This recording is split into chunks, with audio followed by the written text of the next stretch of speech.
Ok, super. Donc ce soir c'était notre séance happiness. Donc on a voulu rester dans le thème parce qu'on s'impose un petit thème. Et il faut le savoir, nous aussi les développeurs web, on fait en sorte que vous soyez heureux quand vous allez sur notre site. Force, on se force, mais c'est dur, mais on y arrive. Enfin, parfois. Alors, je fais un tout petit instant promo, comme d'habitude. Hein. Je suis Jean de Campredon, si vous ne connaissez pas encore. Vous pouvez me retrouver sur tous les réseaux sociaux. Jean de Campredon, en un mot, c'est pas trop compliqué. Et donc, aujourd'hui, je partage mon temps entre trois activités. Je fais pas une chose à la fois, désolé. Je fais les X-Talk, je travaille comme lead dev chez WeAssure. Donc, WeAssure propose une plateforme Assurevisor, qui est une plateforme qui vous permet de trouver une assurance, quelle que soit l'assurance que vous cherchez, en 24 heures. Et je suis le directeur donc de la formation JS, Digital Training JS, depuis un moment. Donc, si vous connaissez quelqu'un qui a des besoins, pas de souci. Ok, alors je vais commencer mon talk avec une question. Après, promis, je vous en pose plus, mais c'est la première question piège. C'est quand vous allez sur un site, quel que soit le site, si c'est une application de rencontre, un journal, un jeu, peu importe, quelle est la première interaction que tous les utilisateurs vont rencontrer avec ce site? Obligatoire. Le visuel. Non. Ça peut être un site de son, par exemple. Hein. Spotify peut lancer juste un banc de son à la fin et il n'y a pas de visuel. Si j'ai envie.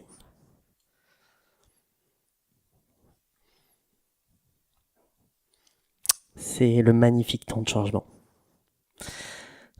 Et oui, ce petit écran blanc avec ce petit loader merveilleux qui vous fait patienter pendant qu'on charge votre site et qui a tendance à vous énerver tant que possible. Eh bien ce soir, donc le but, c'est de vous montrer pourquoi on a ce temps de changement, pourquoi il est de plus en plus long, et combien on s'évertue et on se tue à faire en sorte qu'il soit plus court.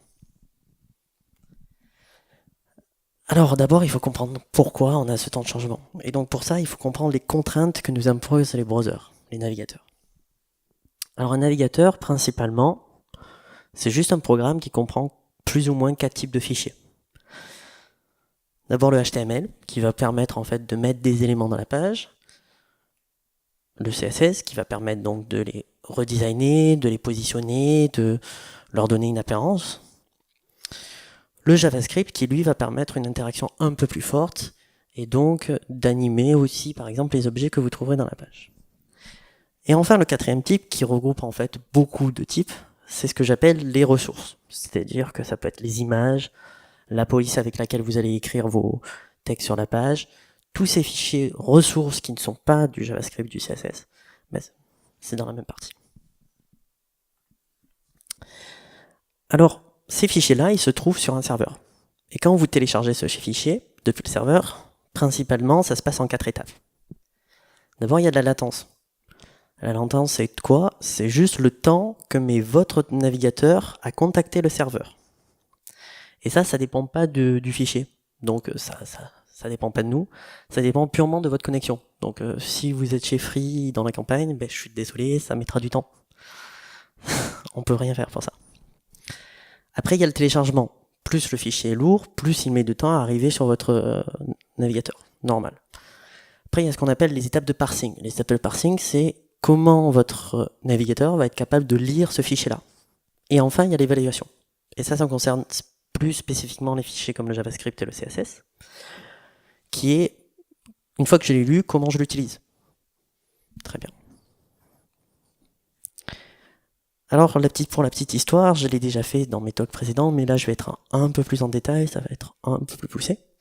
Attention, on est toujours dans de la vulgarisation, ce n'est pas de l'exactitude, sinon ça prendrait beaucoup plus longtemps. Alors, quand vous allez sur un site, en fait, votre navigateur fait une requête au serveur. Cette requête, le serveur renvoie, historiquement, un fichier HTML. Depuis ce fichier HTML, il va indiquer à votre navigateur quel autre fichier télécharger. Là, votre navigateur, il dit, bon, moi je suis malin, je suis capable de faire 6 connexions en même temps. À partir de ces 6 connexions, il va dire, bon, ok, le HTML m'a dit de connecter 2 JavaScript, 2 CSS et 2 assets. Très bien, tout se passe en même temps, tout va bien, j'attends. Mais là, imaginons que le CSS demande un troisième asset. Et bien donc, je dois attendre que l'une de mes 6 connexions soit libre pour télécharger la deuxième asset. Somme toute, ça paraît jusque-là raisonnable, rien de bien compliqué. Mais là, vous vous rappelez, il y a de l'évaluation sur les fichiers CSS et JavaScript. Donc c'est-à-dire qu'une fois que vous les avez téléchargés, il y a un petit travail, donc un petit laps de temps supplémentaire d'évaluation sur votre serveur. Mais en plus, cette évaluation sur le JavaScript, elle ne peut pas être en parallèle, puisque le JavaScript est monothreadé, donc ça peut dire qu'il ne peut faire qu'une chose à la fois. C'est-à-dire que le premier JavaScript qu'il reçoit, il l'évalue. Le deuxième JavaScript qu'il reçoit, il va devoir attendre que le premier soit fini d'évaluer pour commencer à l'évaluer.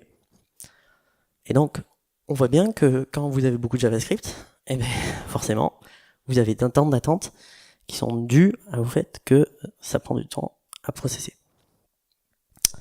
Enfin, vous pouvez voir sur ce petit schéma qu'il y a des requêtes qui sont vertes et il y a des requêtes qui sont violettes. Les requêtes qui sont vertes, en fait, sont toutes les requêtes JavaScript et CSS qu'on trouve dans le premier HTML et qui sont dites render bloquantes. C'est-à-dire que tant que le fichier n'est pas téléchargé et évalué, votre browser sera blanc. Il ne render absolument rien. Donc vous avez cette page blanche qui vous dit « Ah bah ça marche pas, je vais devoir partir ». Alors pendant l'évaluation des fichiers JavaScript, par contre ce qui n'est pas bloquant, c'est que vous pouvez trouver d'autres ressources à télécharger. Donc le JavaScript peut lui aussi vous dire bah, « Va télécharger telle image », le CSS aussi, et ça se fait pendant l'évaluation, aucun problème, on peut continuer. À la fin du JavaScript, je peux aussi retélécharger un autre fichier JavaScript. Heureusement, on y a pensé, ce fichier JavaScript téléchargé par l'autre fichier JavaScript n'est plus une requête prioritaire et render bloquante, donc on peut render entre les deux. Donc somme toute, jusqu'à ce trait rouge, donc tout le temps qui est passé, votre browser est blanc. Maintenant, vous vous rappelez des 4 phases avec la latence. D'après vous, la latence sur la 3G, c'est combien de temps? À peu près. Sur de la bonne 3G, c'est 300. Sur de la très très bonne 3G. Sur de la mauvaise 3G, ça va jusqu'à 1 seconde. Donc vous vous rendez compte que là, j'ai le temps de mettre 3 ou 4 requêtes. Disons que vous êtes dans Aix, dans les petites ruelles. Malheureusement, vous avez la mauvaise 3G. Bon, ben déjà, vous commencez par prendre 4 secondes d'attente avant que votre browser ne render quoi que ce soit. Be happy. Voilà.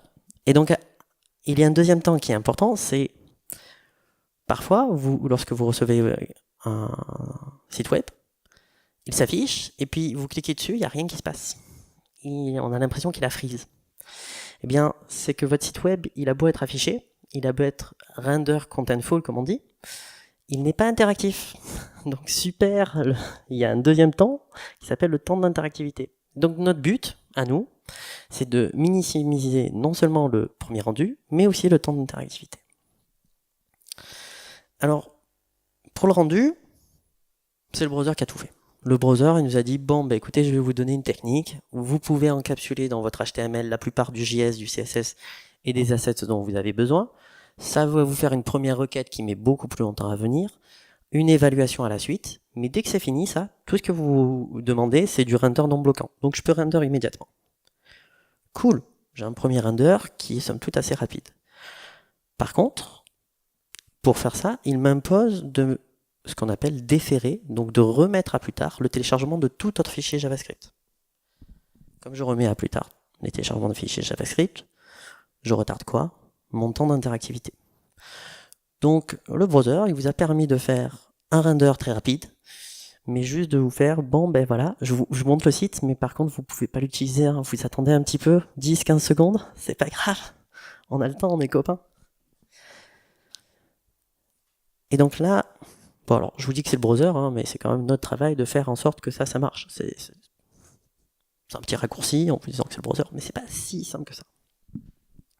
Mais là vient notre travail principal, c'est que maintenant il faut réduire ce temps d'interactivité. Et pour réduire ce temps d'interactivité, il n'y a pas d'autre choix, c'est qu'il faut réduire les 4 phrases sur tous les fichiers précédents qu'on a vus. Et pour ça, il y a des techniques bien connues. Et donc je vais passer en revue toutes ces techniques pour juste vous montrer la somme de travail que demande ce qu'on fait tous les jours. Alors pour les fichiers texte, c'est assez simple. Un fichier texte, c'est ceci. Là, j'ai un fichier JavaScript, très simple, très contenu, qui en fait décrit une fonction qui va renvoyer le carré d'un nombre. Bon, ok, on le comprend. Cette fonction JavaScript, j'aurais pu l'écrire comme ça. C'est beaucoup moins facile pour un homme de le lire, mais somme toute, j'ai gagné beaucoup de caractères. Donc je suis passé de 53 à 25 caractères. C'est ce qu'on appelle l'uglification. Et puis après, il y a des méthodes carrément de compression. Alors, la compression, c'est que ça transforme un fichier en quelque chose qui n'est plus du JavaScript, mais qui est minimisé au maximum. Donc là aussi, j'ai gagné des caractères, puisque je passe maintenant de 25 à 13 caractères.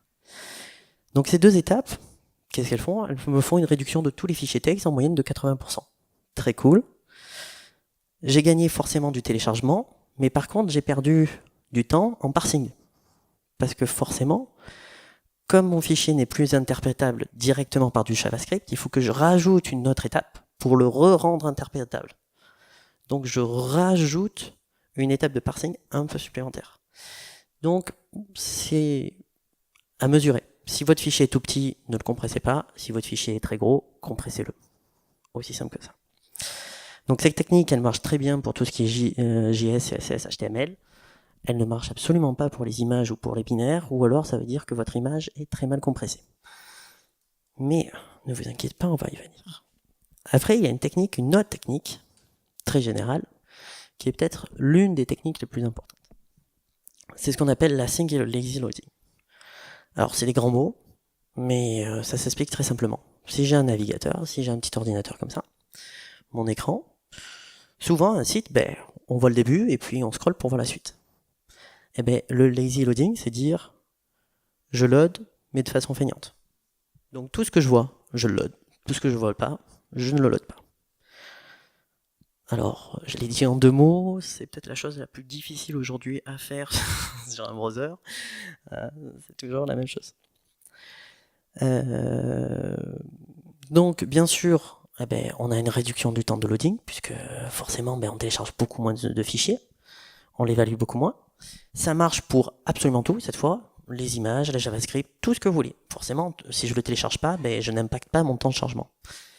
Par contre, ça impose que j'ajoute des fonctions JavaScript. Des fonctions JavaScript qui vont être capables de détecter à quel endroit je me trouve de mon site pour toujours être capable de télécharger ce dont j'ai besoin au moment précis où j'ai besoin. Et vous entendez bien que pour faire ça, ça va aussi demander un peu de doigté à votre informaticien pour que forcément il n'y ait pas de lag au moment où il télécharge juste au bon moment et qu'il affiche toujours les bonnes choses.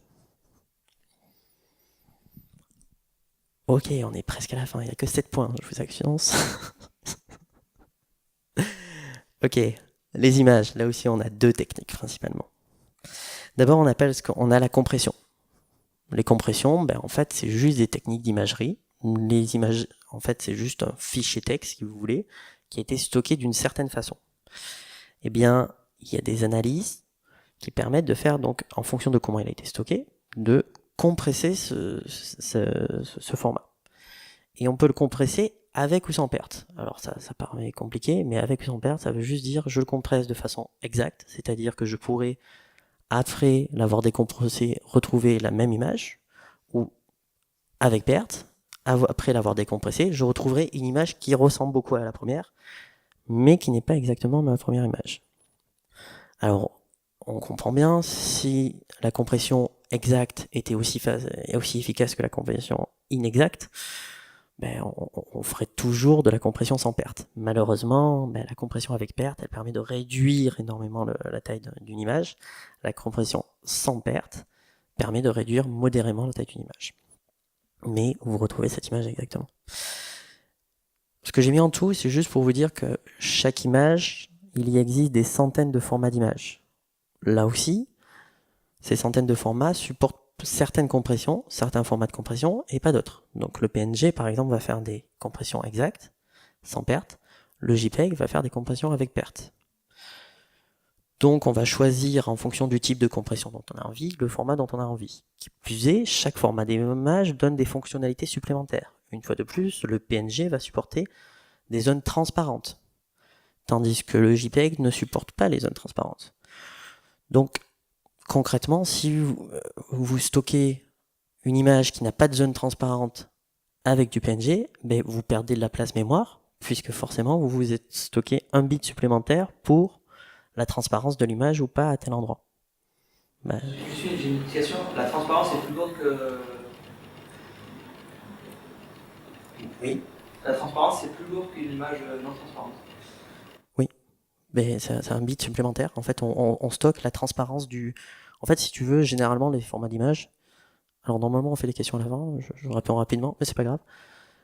Chaque bit est stocké, en fait. Donc chaque pixel de l'image est stocké avec un code couleur. Donc chaque image, en général, moi, c'est du 256 couleurs. 256 couleurs, ça stocke sur 3 bits. Et en fait, si tu veux de la transparence, pareil, il faut sur 100. Donc là, tu n'as plus besoin que de 2 bits, si je dis pas de conneries. Ouais, 2 bits, ça devrait suffire.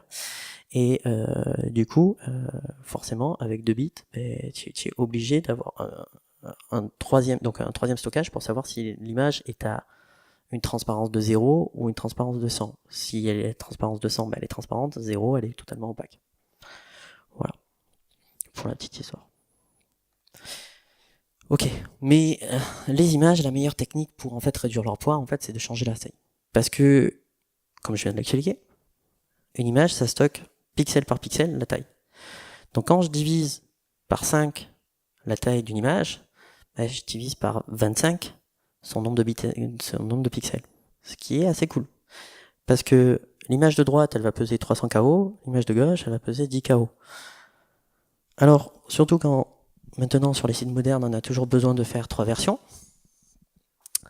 et que sur ces 3 versions, on veut appliquer la même image, mais on aimerait bien pouvoir appliquer l'image de gauche. Sauf que si j'applique l'image de gauche sur les 3 devices, j'obtiens quelque chose comme ça. Une horreur pixelisée à droite. Alors, il y a un certain temps, on demandait aux développeurs d'insérer encore un petit fichier JavaScript qui allait détecter la taille de l'image qu'il allait afficher, et en fonction de la taille, de choisir l'image. Les browsers ont répondu, ont dit non, mais c'est pas votre responsabilité, c'est trop compliqué de faire ça, on va vous proposer ce qu'on appelle le source set. Et en fait, on dit tout simplement à l'image d'afficher l'une des images parmi les 5 qui est la plus adaptée.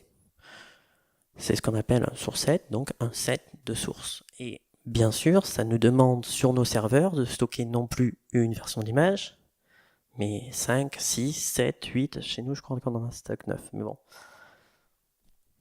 C'est plus lourd, mais au moins ça va plus vite pour vous. Donc on fait des efforts. Alors, maintenant on en arrive au CSS. Ne vous inquiétez pas, le CSS c'est le plus court. Alors ça peut être un peu répréhensible ce que je dis, mais grosso modo la seule technique, à part les techniques texte qu'on a vues, puisque le texte ça s'applique au CSS, c'est le CSS in JS. Le CSS in JS c'est une mode qui est depuis 2-3 ans dans le web. Ça marche très bien, je critique pas du tout, je l'utilise. Mais surtout ce que ça permet, c'est que ça permet de générer à la volée du CSS avec du JavaScript. Donc on le comprend, on télécharge beaucoup moins de CSS. On génère le CSS au moment où on en a besoin. Donc on fait beaucoup moins travailler à la machine en CSS. Par contre, on fait beaucoup plus travailler notre machine en JavaScript. Et on inclut plus de JavaScript puisqu'on a besoin d'inclure le générateur. Une fois de plus, c'est à vous de faire sur votre site la balance. Et enfin, le JavaScript. Et alors là, le JavaScript, c'est 2 techniques encore. 2 techniques, en plus du texte. Alors, je les ai mis que 2 par 2, ça ira quoi. Alors il y a ce qu'on appelle le code splitting. Le code splitting, souvent, c'est très très mal interprété par les développeurs. Et ils pensent que c'est la deuxième chose que je vais présenter. Code splitting, c'est très simple. C'est de dire, voilà, j'ai un fichier de JavaScript et quand je l'envoie, généralement, vous avez un peu de latence, beaucoup de téléchargement, un peu de parsing et pas mal d'évaluation. Eh bien, si ce fichier de JavaScript, je le coupe en 4, donc je le split, et que mon browser, par chance, a 2 connexions libres à ce moment-là, eh bien, on va avoir un schéma de téléchargement qui va ressembler à ça. La latence va rester la même. Par contre, les temps de téléchargement, les temps de parsing et les temps d'évaluation vont être plus ou moins divisés par 4. Et donc on voit dans cet exemple, en divisant par 4 mon JavaScript, j'ai gagné peut-être 60% de mon temps. Par contre, si j'ai pas de chance et que mon browser il a plus qu'une seule connexion available, pas de chance. Je viens de reperdre 10% de mon temps. C'est un peu un pari. Qui plus est, il faut généralement peser la situation. Si mon fichier il est pas si gros et que je target une audience qui a généralement des tas de latence très hauts, même quand j'ai 2 connexions available, en le divisant par 4, j'ai perdu, parce que mon temps de latence va l'emporter. Et la deuxième interaction, c'est ce qu'on appelle le tree shaking. Et le tree shaking, c'est ce que généralement les développeurs appellent code splitting, qui n'était pas du tout ça. Tree shaking, c'est j'ai deux fichiers JavaScript. Le premier qui me procure des fonctions mathématiques, c'est rudimentaire, square et cube. Et le deuxième qui appelle le premier et qui va juste loguer le résultat de cube 3. Bon, c'est pas compliqué à comprendre, mais finalement, dans le premier fichier, on utilise uniquement la fonction cube et on n'utilise pas la fonction poly.js. Vu ce qu'on a vu avec le code splitting juste avant, on comprend bien que pour des tout petits fichiers comme ça, si j'envoyais chacun des fichiers, je serais mort. Je vais augmenter votre temps de latence, et vu que le download et l'évaluation sur un tout petit fichier comme ça, il va être de l'ordre de la milliseconde, vous avez perdu. Donc je suis obligé de les assembler. Et pour les assembler, c'est ce qu'on appelle faire un bundle.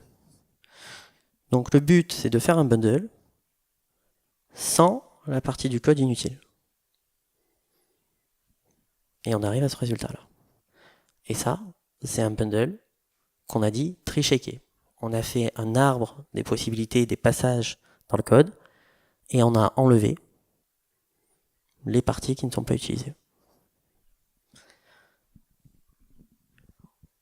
On est la partie 7, enfin! Les pizzas, c'est juste après.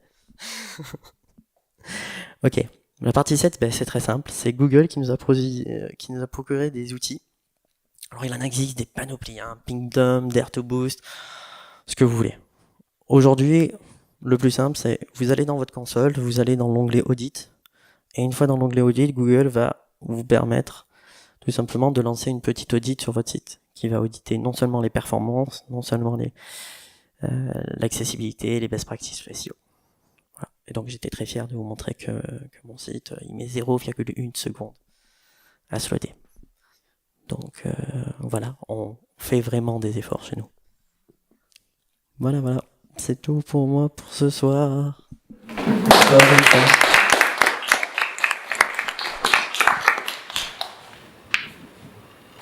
D'autres questions par les images?